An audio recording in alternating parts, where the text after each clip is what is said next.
Colleen, Damon. What a team, a great team. A SIEPR team. All right.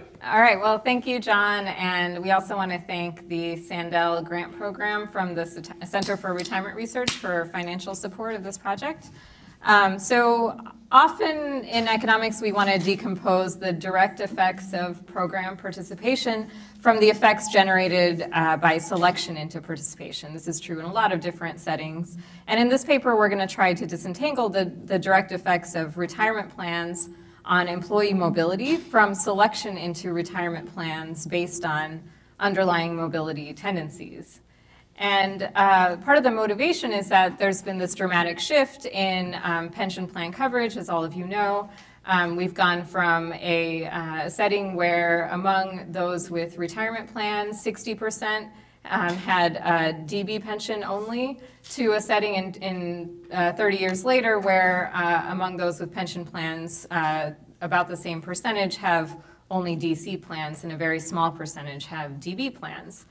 And over the same time period, we've seen reduced tenure among both younger and older workers. So one question is, are these trends related? So has this transition from DB plans to DC plans increased mobility of workers?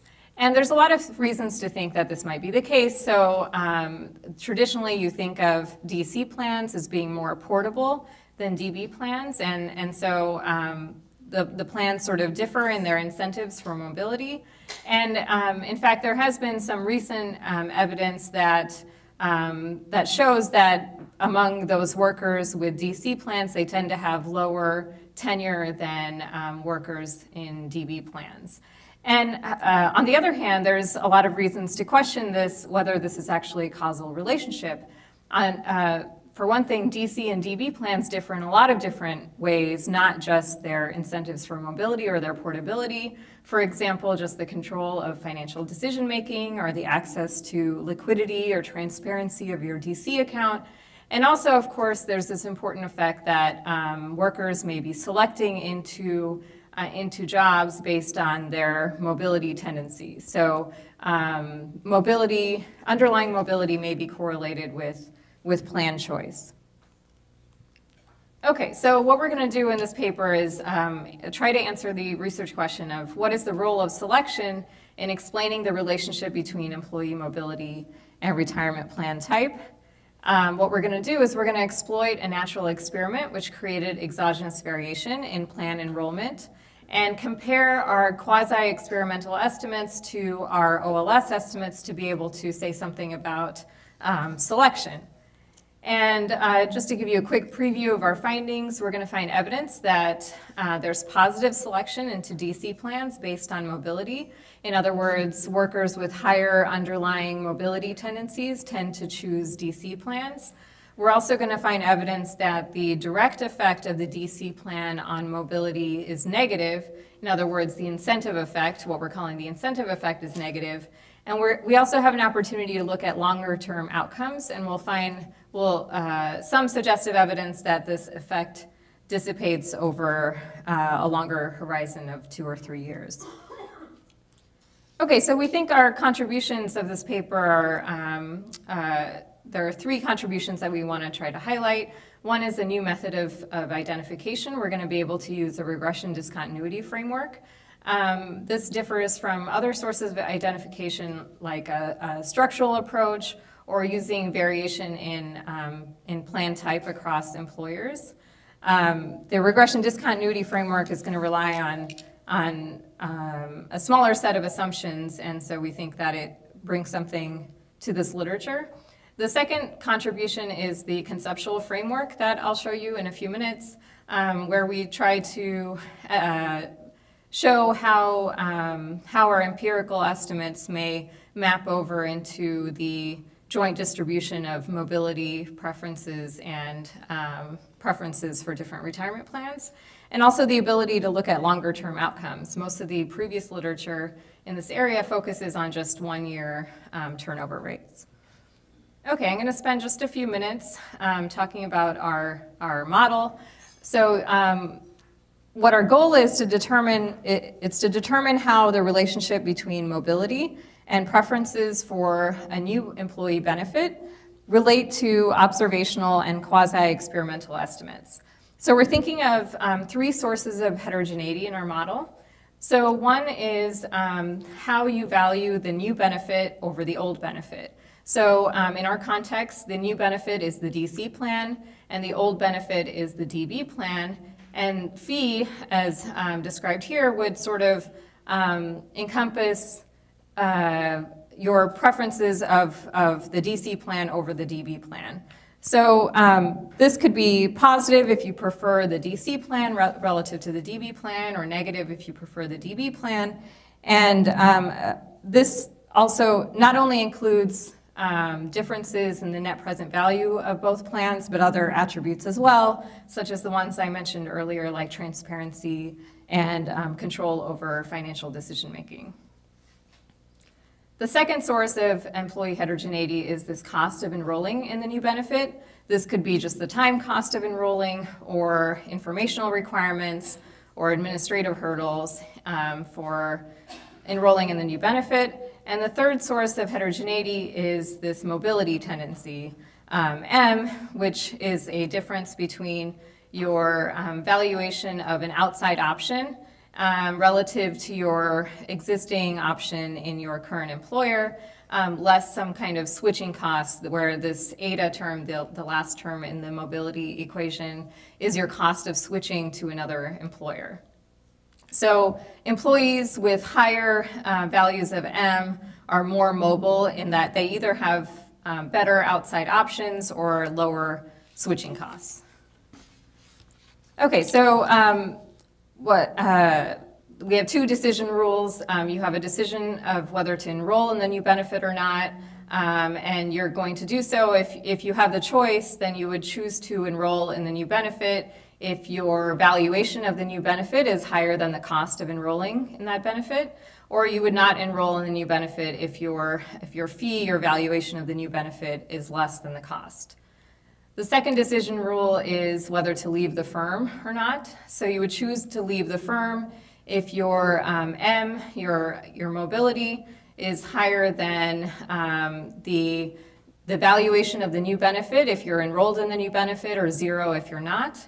And otherwise, you would choose to stay at the firm. Okay, so now we're going to consider 2 different choice scenarios. So, and then I'll come back to what these 2 different choice scenarios will tell us about the relationship between these sources of heterogeneity. So in one case, what we call the endogenous case, employees are self-selecting into the new benefit. So let's define this term, beta endogenous, as the difference in in your expected probabilities of leaving the firm if you're enrolled in the benefit versus if you're not enrolled in the benefit, under the regime of workers can choose which benefit to enroll in. Okay? So now let's consider 2 different things. One is the incentive effect, or the direct effect of the plan on your mobility. And the second is your selection effect, or the underlying differences in mobility across those who enroll and those who don't enroll. So your incentive effect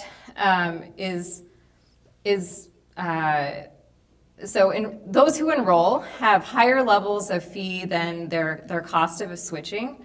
And so those who are now enrolled have lower mobility than those not enrolled, all else equal. They're now happier to be at the current firm because they value this benefit more. And those who value the benefit less, they never enrolled in the first place, so their mobility is unchanged. The selection effect is simply given by the difference in your probabilities of switching firms, given for those who choose to enroll relative to those who don't choose to enroll. And this is unconstrained in our model. This could be either positive, negative, or it could be 0.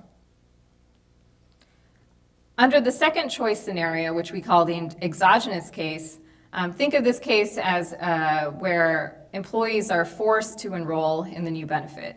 Okay, so similarly as before, where I had beta endogenous, I'm going to define beta exogenous as the difference in in exit rates among those who are enrolled in the new benefit relative to those who are not enrolled in the new benefit.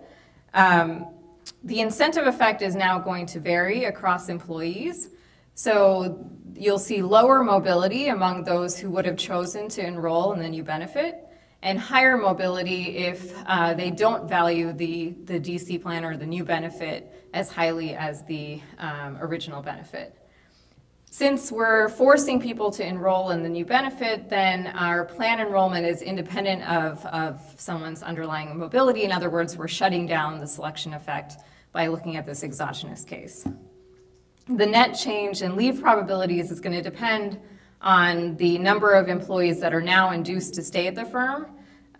So those who would have left if they were in the original benefit but now are not going to leave because they're enrolled in the new benefit, relative to those who are now induced to leave the firm because they're forced into the new benefit.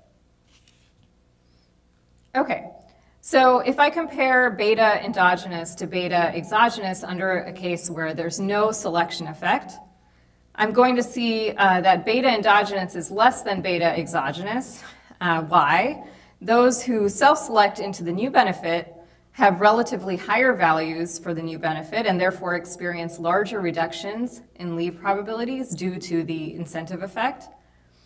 If I have a negative selection effect, this is only going to reinforce the negative incentive effect that I have and make beta endogenous even lower than beta exogenous. And finally, if I have a positive selection effect, this is going to counteract the negative incentive effect, and therefore the relationship could go in either direction. It could either just mitigate the incentive effect, or it could change the sign, or change the relationship between beta endogenous and beta exogenous. So another way to say this is if I see beta endogenous greater than or equal to beta exogenous, the only way that that can occur is if there's positive selection. Okay, so when we do our empirical analysis, essentially what we're going to do to test for positive selection is we're going to test whether beta endogenous is greater than or equal to beta exogenous. Okay, so let me move on to our data and our setting and show you some results. So our context is employees at a large research university that underwent a plan transition from a DB plan to a DC plan in September 2002. They were offered a one-time choice to switch into the DC plan if they chose. And the interesting thing about this choice was that the default, or what occurred if you didn't make any active choice, differed depending on how old you were. So in particular, those who were under age 45 were defaulted to switch to the DC plan, and those who were over 45 were defaulted to remain in the DB plan. So in terms of plan features, the DB plan has a 5-year vesting period and is somewhat different from traditional DB plans in that there's no backloading of accrual. In other words, your DB pension is based on your average salary throughout your tenure at the firm rather than, say, the final 5 years or the average of the highest 3 years or something like that. The DC plan has a 1-year vesting and a fairly generous employer contribution. And in previous work, Colleen and I have shown that under reasonable assumptions of risk aversion and other parameters, that the values of the DB plan and the DC plan are very similar, particularly around this age 45 window, which is going to be relevant for our analysis. So the data we have from this firm is administrative records that are matched to enrollment information into the different pension plans. We have data from 1999 to 2005, and we restrict our sample to a 5-year window around age 45 in 2002. So those employees age 42 and a half to age 47 and a half. And we're going to also augment our data of the employees in 2002 with data prior to the transition. So similar employees or the same employees in 1999 to 2001. And I'll explain more how we're going to use those in a second. Our main outcome variable is 1-year mobility. So this is basically, are you at the firm in a year? from now, and the average mobility rate is 5% for the sample. And as I mentioned, we'll also be able to look at 2- and 3-year mobility as well. Okay, so again, just a quick overview of our empirical strategy and how it relates to our empirical model. We're going to approximate our endogenous estimates by using OLS, and then we're going to approximate our exogenous estimates using a difference in regression discontinuities design, or what we call DRD. This is similar to a fuzzy RD design, where the first stage is exploiting variation in the default plan at the age 45 discontinuity, and the second stage is looking at the probability of leaving to whether you're enrolled in the DB plan or the DC plan or not. But the first D of the DRD is basically allowing a strategy where we use the employees prior to the transition as an additional control. This allows us to control for age patterns and mobility, and also gives us more precision than we have with our 2002 sample. So going back to our model, recall that our key finding was if beta endogenous is greater than or equal to beta exogenous, this suggests that there's positive selection. What we're going to do is we're going to test for beta OLS less than beta DRD. So if we reject the null hypothesis, that means that we have evidence for positive selection. Also, in addition, the sign of beta DRD is going to give us the sign of the incentive effect, or the direct effect of the plan on mobility. Okay, so let me show you some results. First of all, this is the first stage graph, where this shows you enrollment in the DC plan in 1-year age bins for ages 30 to 60, and you can see clear evidence of a discontinuity at age 45 when the default plan changed for different employees. We also validate this RD approach by testing whether there are any other discontinuous changes in other covariates. So, for example, the percent female or the tenure at the firm. The bottom left graph is average hours per week, and the bottom right is average annual salary. And we don't find any evidence for discontinuities in any of these other controls. We also look at the age distribution to make sure that there are no discontinuities in the density of age. Given that age is something that's pretty hard to manipulate, so it's not surprising that we don't find any discontinuities in this density.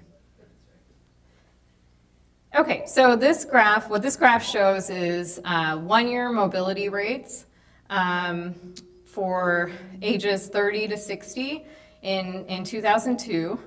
And what you can see is we also show the polynomials on either side of the age 45 discontinuity, which show some suggestive evidence that there is a discontinuous change in 1-year mobility rates at the age 45 threshold, but the 1-year mobility rates are quite noisy, and particularly if you look right around the age 45 window, it's easy to see that our power is very limited by the data that we have available. If we add in the 1999 to 2001 data, we can do the same thing for that group, which is plot the 1-year mobility rates across the age distribution. And what you see is some evidence that confirms the previous graph, where you see that on the right side of the age 45 discontinuity, where both populations are very likely to be enrolled in the DB plan, the mobility rates are quite similar. But if you look at 1-year mobility rates on the left of the age 45 cutoff, you see that they're different, and they're different in the direction of those enrolled in the DC plan at higher rates, so the solid line, have lower 1-year mobility rates relative to the 1999 to 2001 sample that's shown by the dashed line. Okay, so these are graphs of reduced form, and if you difference out these two lines, this is what you get. So now you see a little clearer evidence of a discontinuity when you look at the probability of leaving within 1 year as the change between the 1999 to 2001 period to 2002. Okay, so what happens if we formalize these estimates? So the first table I'm showing you here is the OLS and fuzzy RD estimates that only use the 2002 sample. Okay, so it's not using the DRD approach, it's just the fuzzy RD approach where we just use the discontinuity. So in the first column, there are no other controls for age. And you see that the OLS estimate is positive but statistically insignificant, and the RD estimate is negative and statistically significant. Our test result is we reject the null hypothesis in favor of positive selection.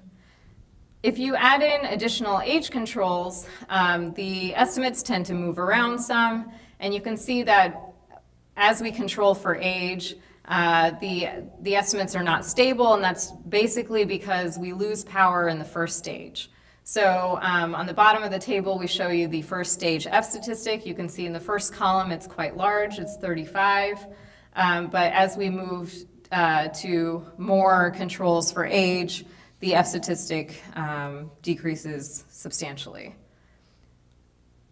When we now do the DRD approach and use in our data from 1999 to 2001, what you can see is the first column of estimates is now, again, very similar to the previous table that I just showed you, where the beta OLS estimate is positive and statistically insignificant, and the beta DRD, or the estimate of the exogenous effect, is negative and statistically significant.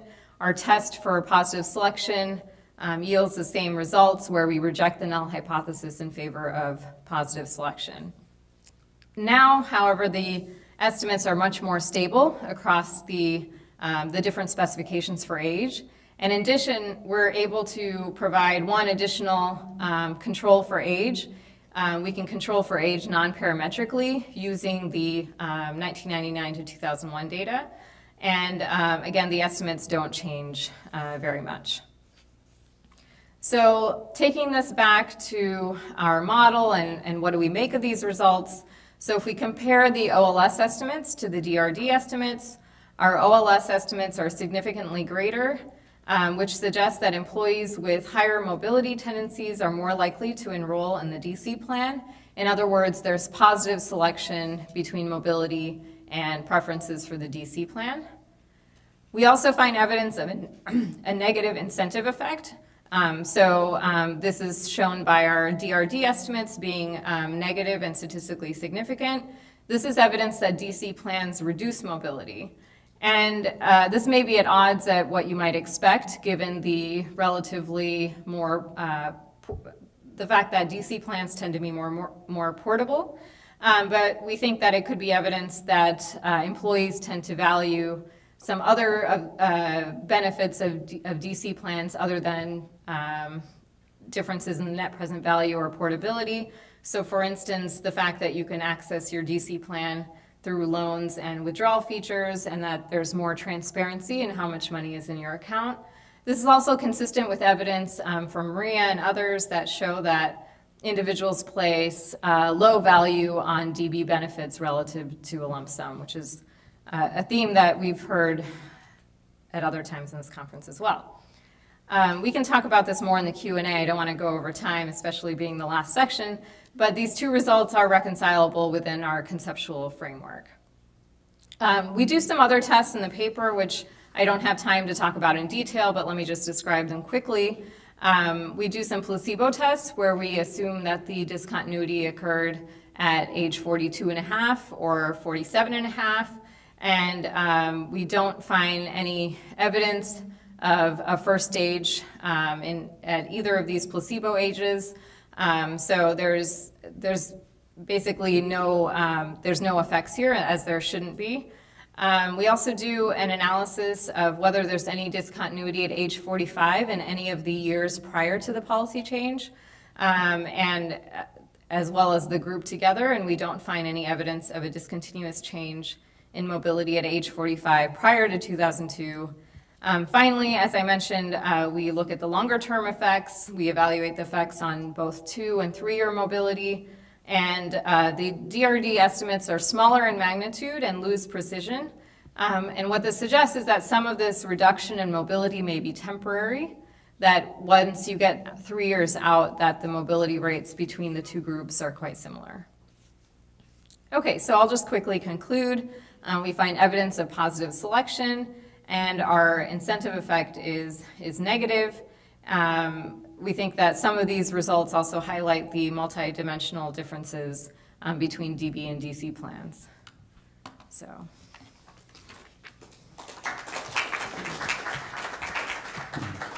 In some professions, people are known by their first name, like Kobe in basketball. Well, in Stanford economics, Luigi has this status.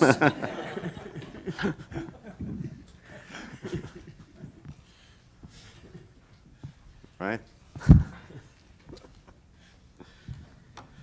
Okay, thanks for asking me to discuss this paper, John. I assume that, I'm discussing and staying until the very end of the conference, so you're going to double my honorarium.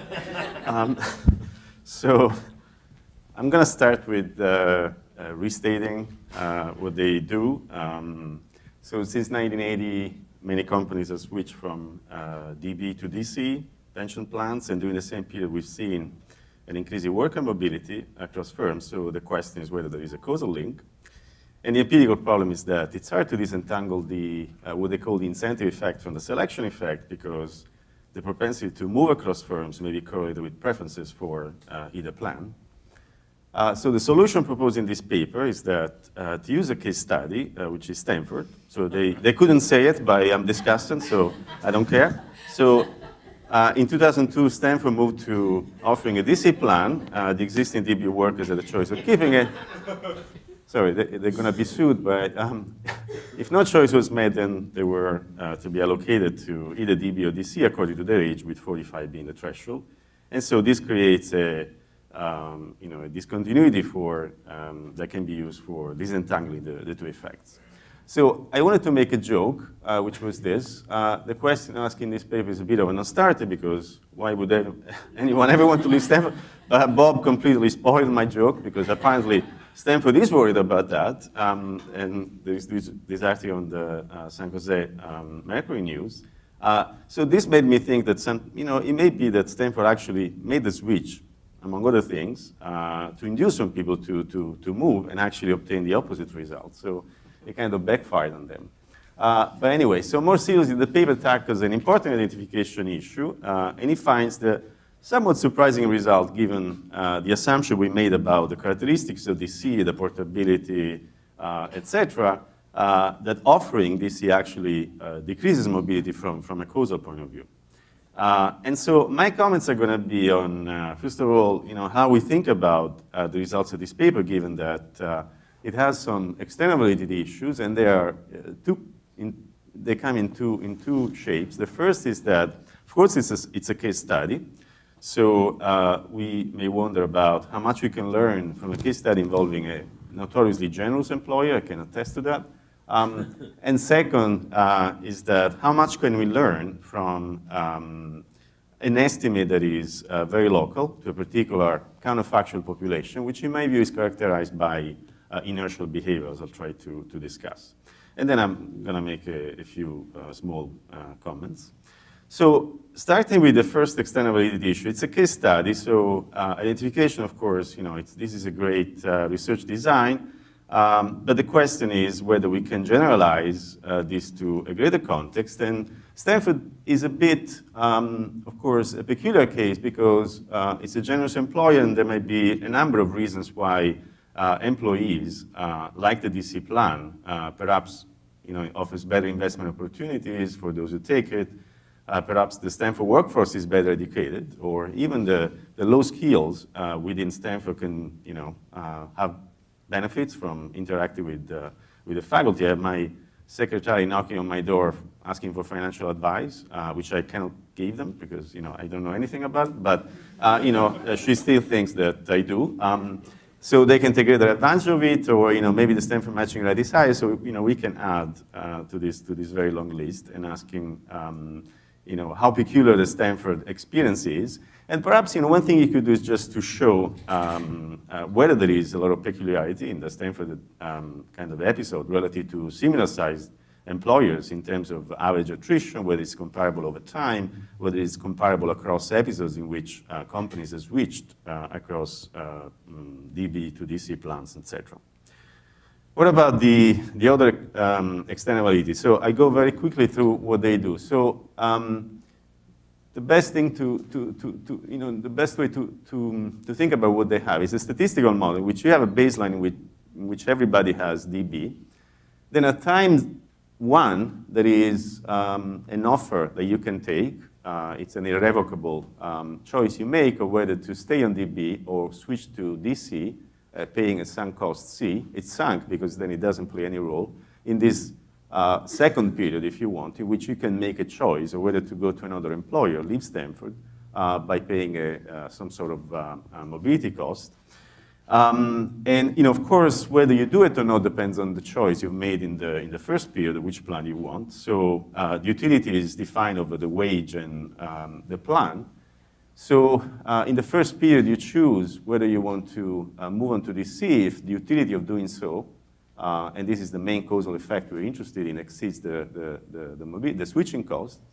And then in the second period, you compare an outside option of moving to another employer, net of some mobility cost, this eta, with the value that you get from staying, which depends, of course, on the choice you made in the first period of whether to be on DC or DB. So this is effectively an econometric scheme in which you have two latent variables, BI star and LI star, the latent utility from choosing DC and the latent utility from moving to another employer. And this is really the equation of interest. This phi I is really the causal effect of being on DC on your leave propensity, if you want.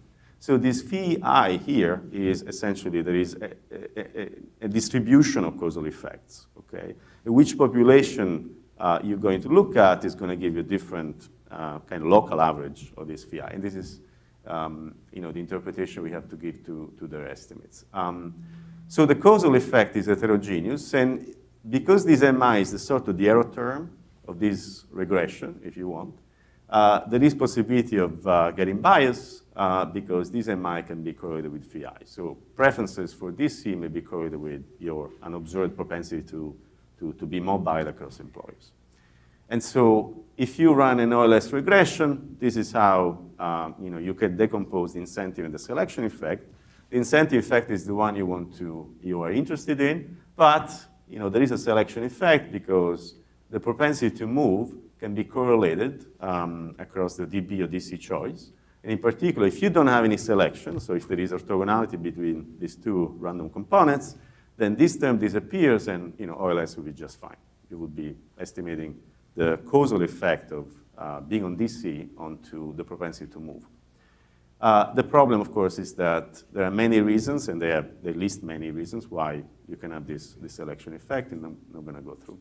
So the regression discontinuity, how does it solve the problem? You can rewrite this slightly as, let's say this is the effect of interest, and you have a new error term, which is the propensity to move, and an observed heterogeneity in moving propensity, minus a term that comes from the idiosyncratic gain from switching DC relative to an average person who has switched DC, okay? And there's a distribution in the population. So if you now look at what happens around the threshold, the 45 that Stanford shows, so these are the guys who are just above the threshold, these are the guys who are just below the threshold. The difference in the leaving propensities for these guys reflect three things.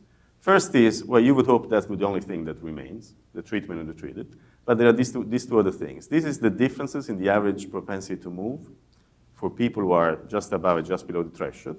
You can assume that these are very similar because we're looking at people who are very much similar age, plus these other terms, which unfortunately doesn't go to zero because by assumption, if you want an instrument that is powerful, these two propensities, these two probabilities of switching to DC are not the same.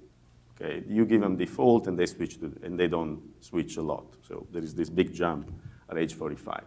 So the end result is that the regression discontinuity does not estimate the TTE, the treatment or treated, what would be a general effect, but it's biased, has this extra term, this G bar, that comes from the fact that the idiosyncratic gain is actually different from people who take the program.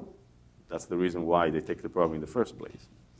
So what regression discontinuity, or in general, instrumental variable estimate, in this particular example, which there is heterogeneity in the return, is a local average. What's this local average? It's the average effect of switching to DC on mobility of a particular population. This is a population who stick to DC when they're young, so when it's assigned to them, and they are on DB when they're old, again, when they're assigned to that, okay? So who are these guys? Who are the people whose effect we are estimating? This is a counterfactual population. It's not an actual population. You can't go there in the data and find them. These are a counterfactual population of people who would be sticking to the DC default if the reform passed when they were 44. Then think about a counterfactual world in which the reform is passed a year later. So they are 45 and now they are assigned to the different plan. Well, guess what? They go to that plan. They stick to the plan. Okay? They don't undo the choice made to them by the default. Again, it's a counterfactual population because either they are 44 or they are 45. Okay? So who are these? I mean, how can we justify this behavior? The first is that, first hypothesis, these are people whose value for the plans kind of magically cross exactly 45. People like that. Okay? So it's possible. So they switch between DB and DC precisely because they are one day older, one day younger, but it's just a possibility. Another possibility all calls into a kind of question, the fact that these are rational choices, or completely rational choices. So these are people who perhaps interpret the default that Stanford University has assigned them to as a sort of free financial advice. So they value. So they say, they are thinking in my better interest, if they have assigned me to DB or DC, it means that this is actually what I should be doing in the first place. Or perhaps they face very large costs from switching away from the default. But these are kind of you just have to perhaps, pick up a phone and call the administrator, or perhaps do something on the website in order to undo the default. So I find this very unlikely. Or these are individuals who may suffer from all sorts of behavioral biases. They may be inattentive, they suffer from inertial behavior, from what people call the power of suggestion, etc. So if this is the hypothesis, who are we talking about? We're talking about people who are kind of activity averse. So they don't do many things. So, and I don't believe that these people would exhibit a lot of, mobility in the first place. So I would think that, almost by design, I'm not that surprised that these guys don't move, which is, the results that they find in the end, because they are characterized by, they have some traits, personality traits that don't make them very, responsive to things, including, switching to DC or switching to another employee, which is even a kind of more costly decision. And so there was a question that whether difference in difference would work. I don't think it does, in the sense that it works only if you have a sharp regression discontinuity design, in which case, you would basically have even more power. But in general, it doesn't identify any more interesting parameter. Perhaps one thing you could consider is to use the new hires who don't have a choice, who are actually all on DC, and so they have a different kind of latent variable kind of framework. I haven't thought about this too much, but this is a possibility. So I think that, if we really want to believe the story that there are characteristics that make the DC plan Stanford very generous, maybe, it would be useful to corroborate the story a little bit. So is it true that the people who switch to DC then are more active from an investment point of view? Is it possible to stratify by skills? I know you don't have a lot of power, so this is probably asking too much to the data. I would just look at, their investment behavior to know whether the hypothesis you're putting forward, that they are staying at Stanford because they value DC so much, is actually then corroborated by their actual behavior in terms of investment strategy. And the other thing that you should be doing a little bit more, just motivate a little bit why mobility is important, labor market efficiency story, the demand side, and so forth. And I was actually thinking that If we think about Stanford not offering a wage or a benefit, but just a package, and they're trying to compensate along the various margins. A package could be made of wages, DC, BDB benefits, and also health and other stuff. Then I was wondering whether Stanford overcompensated workers for the transfer of risk due to move from the DB to C with perhaps higher wage or more generous benefits other than the pension plan, and whether this could be a reasons why mobility went down. And I would think that you could just use the same framework you have now to use at wages and doing the regression, discontinuity, difference in difference. Okay, so it's a very nice paper tackling important identification issue. Makes an important point, which I think is kind of somewhat neglected, which is, when we think about the effect of DC on tendency to move, we think about just two characteristics, the backloading part, the portability, but as they say correctly, it's a multidimensional thing. It's not just that. There are many other things that make the BDC differences important, and they have a good empirical setting for looking at this, at the importance of these other things. And my suggestion is to think about the external validity, to corroborate the main findings, looking at the investment strategy, and perhaps looking at the wages.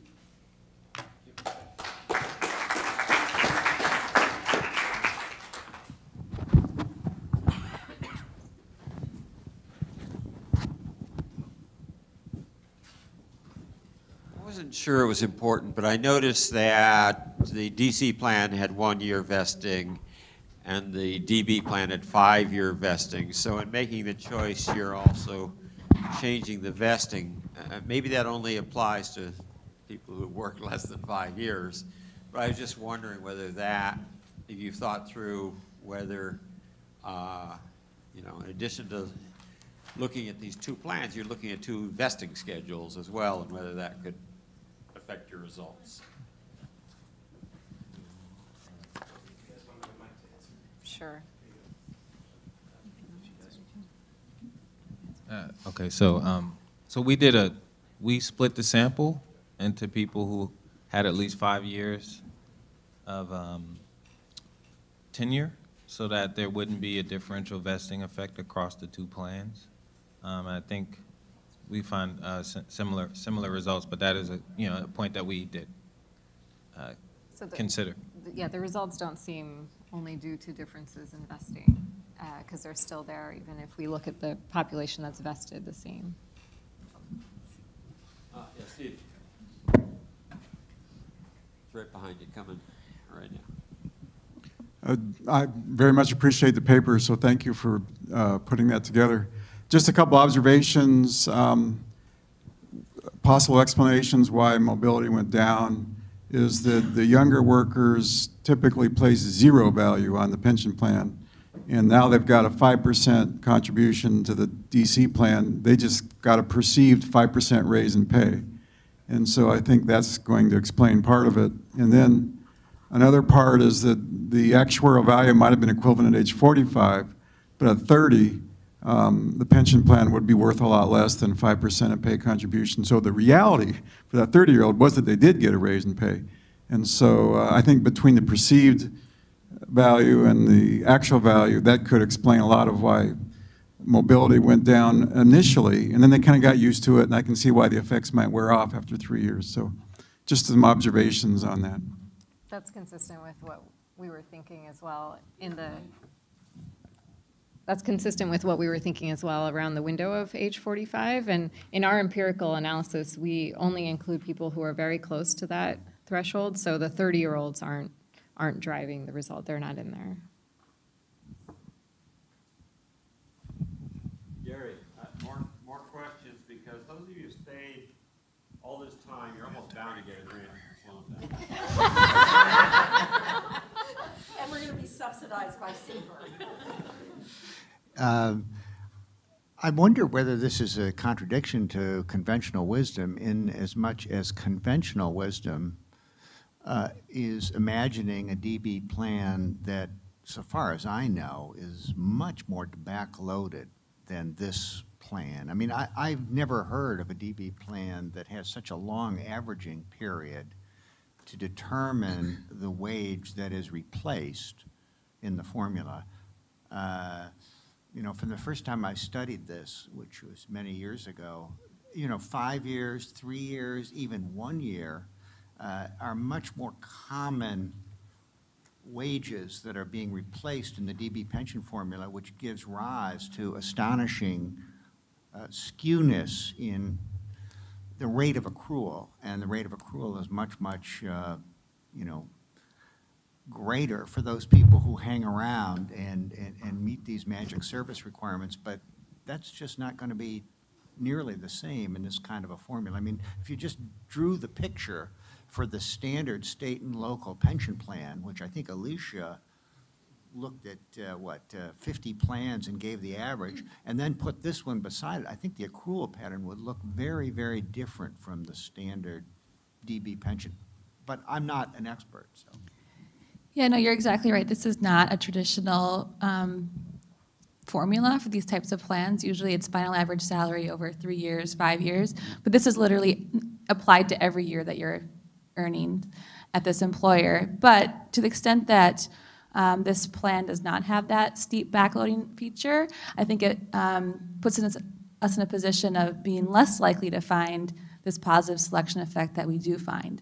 So I think that the fact that we still find evidence of positive selection based on underlying mobility tendencies would definitely kind of be like a lower bound in terms of thinking about the different types of plans that are out there. I think this plan design wasn't that uncommon before the inflation of the 1970s. I must admit it's a little old design, but the average wage plan was common, but that was a long time ago, 50 years ago. I would just add that that's an important point about external validity when you think about the typical DB plan you see. So it's a subtle thing, but in the paper, in the appendix, we talk about how you would append our model to fit better a backloaded plan, and we would have to have different assumptions to run our tests in a more traditional setting where there's a backloaded plan.